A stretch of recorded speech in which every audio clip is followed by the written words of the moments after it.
سورہ طور سورت نمبر 52۔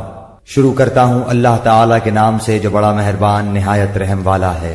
قسم ہے طور کی اور لکھی ہوئی کتاب کی جو جھلی کے کھلے ہوئے ورق میں ہے، اور آباد گھر کی اور اونچی چھت کی اور بھڑکائے ہوئے سمندر کی۔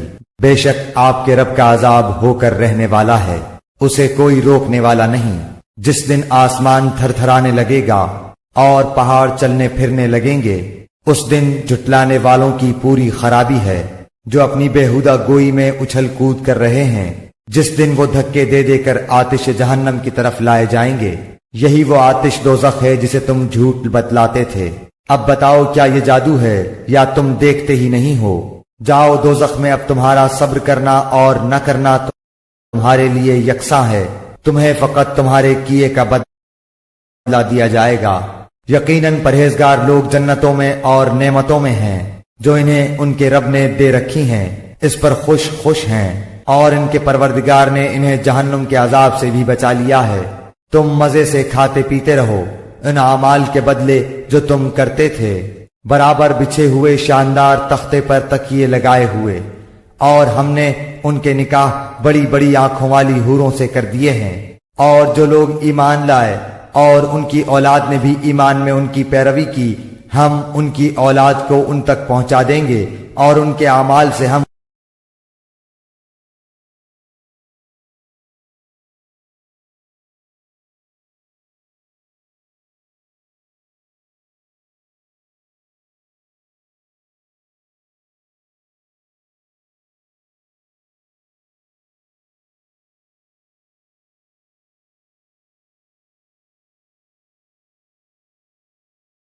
کچھ کم نہ کریں گے۔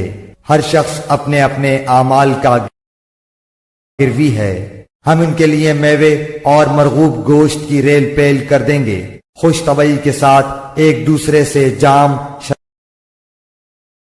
شراب کی چھینا جھپٹی کریں گے، جس شراب کے سرور میں تو بےہودہ گوئی ہوگی نہ گناہ، اور ان کے ارد گرد ان کے نوعمر غلام چل پھر رہے ہوں گے گویا کہ وہ موتی تھے جو ڈھکے رکھے تھے، اور آپس میں ایک دوسرے کی طرف متوجہ ہو کر سوال کریں گے، کہیں گے کہ اس سے پہلے ہم اپنے گھر والوں کے درمیان بہت ڈرا کرتے تھے، پس اللہ تعالیٰ نے ہم پر بڑا احسان کیا اور ہمیں تیز و تند گرم ہواؤں کے عذاب سے بچا لیا۔ ہم اس سے پہلے ہی اس کی عبادت کیا کرتے تھے، بے شک وہ محسن اور مہربان ہے۔ تو آپ سمجھاتے رہیں، کیونکہ آپ اپنے رب کے فضل سے نہ تو کاہن ہیں نہ دیوانہ۔ کیا کافر یوں کہتے ہیں کہ یہ شاعر ہے؟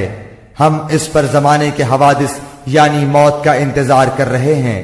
کہہ دیجئے تم منتظر رہو، میں بھی تمہارے ساتھ انتظار کرنے والوں میں ہوں۔ کیا ان کی عقلیں انہیں یہی سکھاتی ہیں یا یہ لوگ ہی سرکش ہیں؟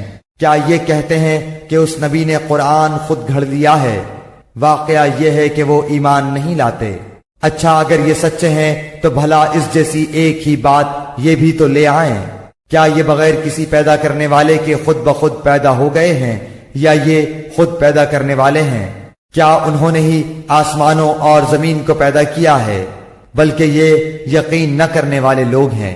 یا کیا ان کے پاس تیرے رب کے خزانے ہیں، یا ان خزانوں کے یہ داروغہ ہیں، یا کیا ان کے پاس کوئی سیڑھی ہے جس پر چڑھ کر سنتے ہیں؟ اگر ایسا ہے تو ان کا سننے والا کوئی روشن دلیل پیش کرے۔ کیا اللہ کی تو سب لڑکیاں ہیں اور تمہارے ہاں لڑکے ہیں؟ کیا تو ان سے کوئی اجرت طلب کرتا ہے کہ یہ اس کے تاوان سے بوجھل ہو رہے ہیں؟ کیا ان کے پاس علم غیب ہے جسے یہ لکھ لیتے ہیں؟ کیا یہ لوگ کوئی فریب کرنا چاہتے ہیں؟ تو یقین کر لیں کہ فریب خوردہ کافر ہی ہیں۔ کیا اللہ کے سوا ان کا کوئی معبود ہے؟ ہرگز نہیں، اللہ تعالیٰ ان کے شرک سے پاک ہے۔ اگر یہ لوگ آسمان کے کسی ٹکڑے کو گرتا ہوا دیکھ لیں تب بھی کہہ دیں کہ یہ تہ بتہ بادل ہے، تو انہیں چھوڑ دے یہاں تک کہ انہیں اس دن سے سابقہ پڑے جس میں یہ بے ہوش کر دیے جائیں گے، جس دن انہیں ان کا مکر کچھ کام نہ دے گا اور نہ وہ مدد کیے جائیں گے۔ بے شک ظالموں کے لیے اس کے علاوہ اور عذاب بھی ہیں، لیکن ان لوگوں میں سے اکثر بے علم ہیں۔ تو اپنے رب کے حکم کے انتظار میں صبر سے کام لے، بے شک تو ہماری آنکھوں کے سامنے ہے۔